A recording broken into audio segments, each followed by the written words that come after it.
Okay, so my name is Emily. I am the wellness coach slash intake coordinator at Kim's practice. And so I'm usually the first person people meet when they call us. I usually go over what you have going on, see how we can help, kind of give a rundown of what it is that we do here and what kind of functional medicine is. And then after that, I'm a wellness coach. So I help you along the journey at our practice, making sure you're on track. If you're having any roadblocks, how we can fix those together, helping with diet, nutrition, exercise, all those fun things, and helping you with hurdles. Wellness journey is a long one, and we're in it for the long haul. And I get to help you throughout your journey, which is my favorite part. When you click on Kim's link, you usually get all kinds of questions. And I love getting to talk to every one of you first and foremost and just hear your stories and hear what you have going on. And then just seeing if we can help. Because, functional medicine definitely isn't for everybody, but it's for a lot of people. And it's really nice to feel heard for once because a lot of what you have going on, you've been told, that you're fine, that you're normal, everything looks great, and you just don't feel good. And so that's what we're here for, is to help you feel good. I've been working with Kim for a year now as her wellness coach and I'd say intake coordinator. And I've learned a lot in a year. Functional medicine's always growing, and it's really fun to hear all the different things that Kim's added over the past year. She started with just the functional piece and helping people feel their best through diet and different supplements. And then she added doing custom mineral blends, which has been such a cool thing to learn more about, where she takes like sample of your hair or you send it to the lab and they analyze that little section of hair to see what you're deficient in, maybe what you have too much in, built up in your body. Because a lot of times that can make us not feel our best, is if we're either lacking or having too much, like calcium, for example. If you have too much calcium in your cells, it hardens your cells and makes it so the nutrients that you are ingesting don't go easily in and out of the cell. So Kim, I'm just sharing like some of the cool things you've added over the past year. I was talking about the mineral blend. That's been so fascinating to learn about. Emily's history is that she's chronically had high cholesterol, chronically had been anemic, and we're talking anemic. And nothing that she's ever tried in the past has actually made any headway for her. And so we did her hair tissue mineral analysis. We supported her with a custom mineral blend, and we were actually able to get some of those minerals to shift around. And part of that is copper. Mm-hmm. So she was sort of depleted in copper. And if you don't have copper, you can't pull iron out of storage, and it's just not available to your cells. Very few people are iron deficient because they don't have enough iron in their body. They're iron deficient because your body has sequestered it away from being available to the cells. The reason it does that is because you have inflammation, and iron just adds to that inflammation. And so it's a way of protecting you. Like our body knows what to do to protect us, to heal us, to all the things. Sometimes we just have to get out of the way. And in Emily's case, we just have to sort of support. I think that Emily's high cholesterol is coming from the fact that she's had this inflammation for a while. And just that inflammation alone is causing the body to hide the iron, because iron leads to inflammation. And all of those together, we've actually been able to make some headway. Not even replenishing iron, because like I said, you usually have enough iron in your body for the most part. There are some people who are iron deficient if you have some crazy diet, but Emily's diet's pretty darn clean and varied. And, she takes in protein, she eats red meat. So, all really good sources of iron for her. And we were actually able to increase her iron availability to her cells. She actually got a little bit of relief from that. And we haven't even replenished any iron yet. We've just allowed the body to see it again. Yeah, it's so cool. Yeah. No, like fatigue and brain fog all day. Like it's amazing what just scratching the surface can do for your overall symptoms. Mineral replenishment is, I think some people think that it's kind of like one and done, but honestly, it's one of those things that your body, you can't just pull the top off the cell and pour minerals in. That's not how it works. Everything, minerals are electrolytes, and so they work synergistically and they work competitively, sometimes with the same minerals, like at certain levels they're synergistic, at other levels they are competitive. And so minerals are electrolytes, and they have a positive and a negative charge depending on what they are. And so a lot of times it also depends on whether they're mostly outside of the cell or inside of the cell, and as to how they act, and whether they're going to work with or against other minerals. And so that all has to, you just have to get the blend just right so that your body is able to do it a little bit at a time. It's never gonna be, if you needed to replace magnesium and your potassium, and your magnesium was low and your sodium was high, and your calcium was out of whack and your boron was out of whack, there's no way that just taking potassium is going to increase your potassium. Like, that's never going to work. And that's what I've been doing for years, right? So like I tell a lot of people when they call us, like, you've probably gone down a lot of rabbit holes where you've tried just doing electrolytes, like I was doing the electrolyte water, or you've just tried magnesium. I did that for a while, and it helped to relieve for just a little bit, but it never fully fixed anything, Like, and a lot of that, sometimes the inflammation in the gut, sometimes it's because all these minerals are out of whack. But if you're doing it on your own, you never really get there. And so I feel like you've been that great guiding light to like get me where I need to be. Yeah. And it hasn't been fast. We've been doing this for a while. The good thing is that we're able to look at data so that we have some place to start, and then we try things. And you're really good at keeping track of what makes you feel better, what makes you feel worse. You have to listen to your body. All those information, it's telling us, hey, this is working, this is not working. And we just got back from a 8-day vacation, and those first 3 or 4 days I was so good.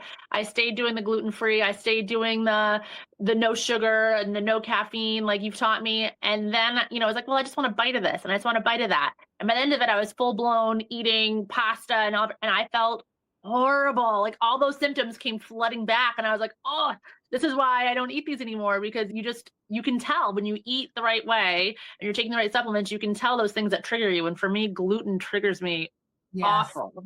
And most people, it triggers. We hear a lot of times people are like, I did a test, I don't have a gluten allergy. Great. You probably have a gluten sensitivity. And there's also gliadin, which is the other protein that is involved, when we're talking about gluten. And you can have micro-inflammation without actually having damage or giving all those cells that are like little finger-like projections on the gut that help absorption, without giving them a haircut. It's the haircut, them getting chopped off at the top, that is the diagnosis for celiac disease. And you can have micro-inflammation, and those ends can be blunted. You can already affect absorption. You can affect digestion. You can have all those inflammatory mediators going everywhere and not have a true gluten allergy. And that's why I start everybody, get off dairy. And but when you did that, Kim, when you said that to me and I got off the gluten, I never realized the difference between feeling bloated and feeling full. Because a lot of times we eat our meals and we're like, oh, I'm so full. You're eating the right things. You're not feeling full. You're feeling great. When you're eating gluten and all that and you feel full, that's bloat. And I didn't know the difference between the two until I started working with you. And that bloat is what most of us feel when we're stuffed. And it's an awful feeling when you're not used to it again. The other thing is that, a lot of people say, well, I want to heal my gut so that I can eat gluten. And I'm like, gluten is, gluten has been genetically modified. It is not the same gluten that we've had before. You do not need gluten. So healing your gut with the end result in mind of, I want to eat gluten again, is we have to change that thinking. And that's what Emily does. She really gets to the, like, what you're saying behind what you're saying, like what's behind what you're saying. Why are you asking that question in that way? She's excellent at getting to that, because we have so many ideas about food and about how we eat and about health related to our nutrition and all of that sort of thing, that makes functional medicine difficult, because we are a nutrition forward practice. And so is there a supplement that we can give you for a lot of this? Absolutely. But the best thing to do is to actually have you start with your nutrition and start with your diet. If you give up gluten for as long as we suggest, you're going to have that piece of cake and you're not going to want another one. It's I think so many people are so emotionally tied to food, which we all are. I want a birthday cake every year and it's going to have gluten in it once a year, and that's okay. But I'm going to eat that. I'm going to know how it makes me feel, and I'm not going to want to have the rest of the cake. You know what I mean? Or I might find a gluten-free version. I found a lot of great gluten-free versions that don't make me feel bad. So like you learn to love the way you feel, and that piece of cake isn't worth it anymore. It just isn't. I think people are going through life and just sort of feeling like crap for so long that we forget what it's like to feel good. Mm-hmm. The end result of where we want to get people is that we want you to thrive. We don't want you to just survive. I don't want you to just feel better. I want you to feel good. Mm-hmm. Like, there's a difference, right? Just Mm-hmm. feeling better is great, but I really want you to feel good. So, Well, and when you go to your doctor, Kim, and you don't feel good, and you get these tests, and you're being tested, and they say, "Oh no, you're fine." I feel like that's where we pick up where they dropped off. You know what I mean? Like people don't want to stop until they feel better, and so it's frustrating to go to your provider and be told everything's normal, you're fine, and that you're not, and that you don't feel good, and this is not how you used to feel. And so I feel like that's where you're so good, is that you picked up where people are being told, no, you're fine, and you're saying, no, you're not thriving. And that's what people want, is to thrive. They don't want to just feel fine. and I got started in this because I was told that exact same thing. Menopause was kicking my butt, and I went to my OBGYN, and she asked, how's it going? How's menopause going? And I said, it sucks. And she basically just kind of smirked and said, Mhm. yeah. And it doesn't have to suck. Now, in our practice, we're not prescribers, so I don't prescribe any medications, Mhm. but I can still have a good impact on your hormone health, because that's part of what we look at without giving you hormones. A lot of times, our bodies are divinely made. They're gonna respond. Sometimes we just have to get out of the way. Like sometimes we just have to go to the things that we've heard over and over and over again, that we kind of, the thing that's easy to do is also easy not to do, right? So if it's so basic and so simple and we've heard it all of our lives, but we don't do it, we think that it's too simple to be effective. But if you do it, you're going to see that a lot of this is just consistency and simplicity. You don't have to make it complicated. And I like to say that wellness is kind of like peeling back the layers of an onion, right? Like you start slow and you see what works. And when I first started my journey, it was giving up donuts and lattes every day. And now here I am reading every label, eating as clean as I can, cutting out gluten. Like, it doesn't have to be all or nothing. You can really do this in waves. And I think that's what you're great at too, Kim, is like helping people get from point A to point B without feeling so overwhelming and so like impossible. Because a lot of the times it can feel impossible. Like you'll never feel better, but that's just not reality. And when you start talking to people, you're like when I do lab reviews, and I've just learned over time that I have to tell them, listen, you don't have 10 problems. You have one or two things that are causing all of these issues, all of these symptoms that you're feeling. All of these symptoms are all related, even though your doctors have told you that your headache is not related to your hormones, or that your drop in blood sugar is not related to nutrition. Getting up in the middle of the night. Yeah, it's all related. And when I start pulling out all this information that I see in the labs, I can see it. I can see when the switch flips. Yeah. They kind of get that glassed over and they're like, oh my God, I'm broke. Like there's a million things wrong with me. So I always have to come back and say, there's not a million things wrong with you. Just like you said, if you peel back the layer enough, you're going to find that there's one, maybe two things that are going on that if you work on those, all of those symptoms are going to get better. Not all at the same time, but they're all going to get better. So I just wanted to ask you a couple of questions, and I told you that I was going to ask you these, and now I'm looking for them. What do you love most about this job? Oh my gosh. I love making people feel validated.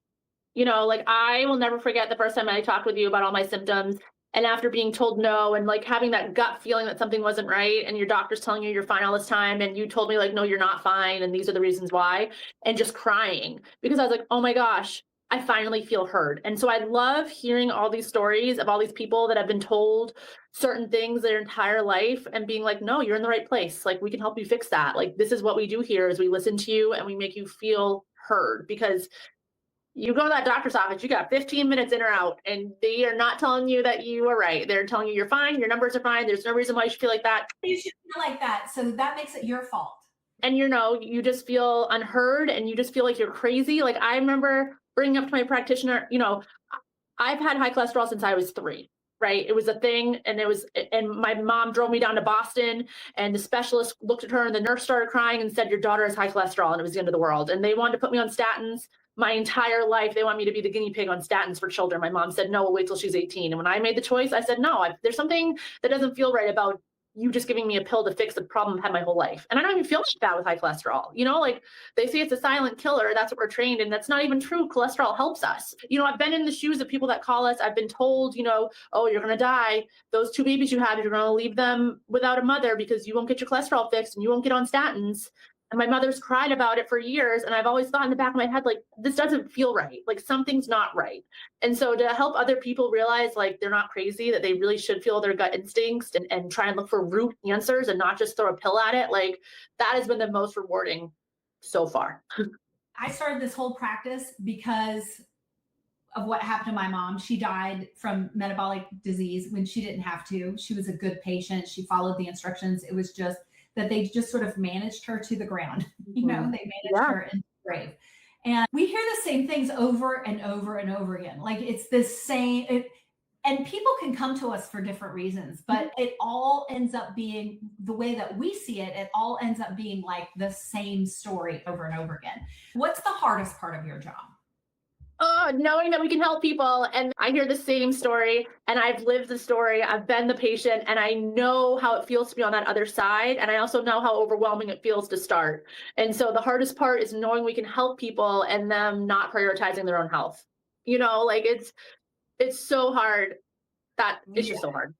And like, you can see the answer for them and you're like, gosh, this is so easy, but we have to walk that walk together. Like, I can't just say do this and this and this and this, because there's a process to it. There's a starting point, there's an order, there's a rhythm to it. So you have to do all those things, and you can't just write that down for somebody and say, go do this. That's a good point.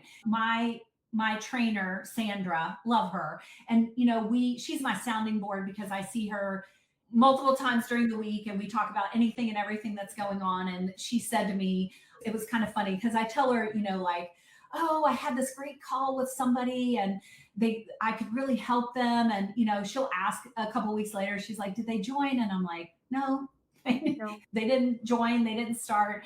And what she said to me is, she said, you should have gone into aesthetics. She said, because people drop thousands of dollars to look better. And I said, but wouldn't you want to feel better? Like it just boggles my mind that the same people who come to us and say, like, that's not in the budget or whatever. I see that they get their nails done every week. They get massages. They get their hair done. They get their hair colored. They get the lattes, those $7 lattes. And I'm just like, oh my gosh, you don't feel bad enough yet. Or you don't realize either, how good you could feel. Yeah, you just don't realize how good you could feel. Because it's normalized. Like I said, I was on a cruise last week and I started eating all the things I used to eat. And then I started getting the same habits of like, oh God, after lunch I need a coffee. If not, I'm not going to make it through the day. Like, I don't do that anymore. Yeah. Here's a fun fact. Kim and I we met a long time ago, and then we ended up joining RNF, a skincare company, together. So we would help people fix their skin, right, from the outside. But now that I know from functional medicine, I wish we were helping them fix their skin from the inside, because people are coming to you with acne, with like deep wrinkles, all this stuff. And a lot of that is fixed once you start eating the right things and doing the things that you're telling us to do. Like, I can tell I have a wrinkle right here that comes out when I don't eat well and when I'm dehydrated. And so yesterday I was looking real old. And then today I started doing all the things that you tell me. I was hydrated. I had my adrenal drink this morning and my skin plumped right back up. Look really good. And you look great on vacation. Like you did. I saw your pictures and I was like, yeah, you look really good. So tell people what the adrenal drink is. I'm telling everybody this. So many people. We all used to do coffee first thing in the morning to think it perked us up, and I'm finding that just made you crash. So the adrenal drink is coconut water, which you need to be careful of the brand. Read the label, make sure that's the only ingredient. It's coconut water. My mom, I told her about it. She just got the Vita Coco, and I was like, let's read that label. Like, it's a good start. It's a good start. We're peeling back the layers, so it's a good start. Yeah, that's right. So the coconut water, squeeze a lemon, half a teaspoon of Celtic sea salt, not just sea salt, and then 1/8 of a teaspoon of cream of tartar. And so it kind of like balances everything in your gut, gets you going, gets you the electrolytes, and you just feel great.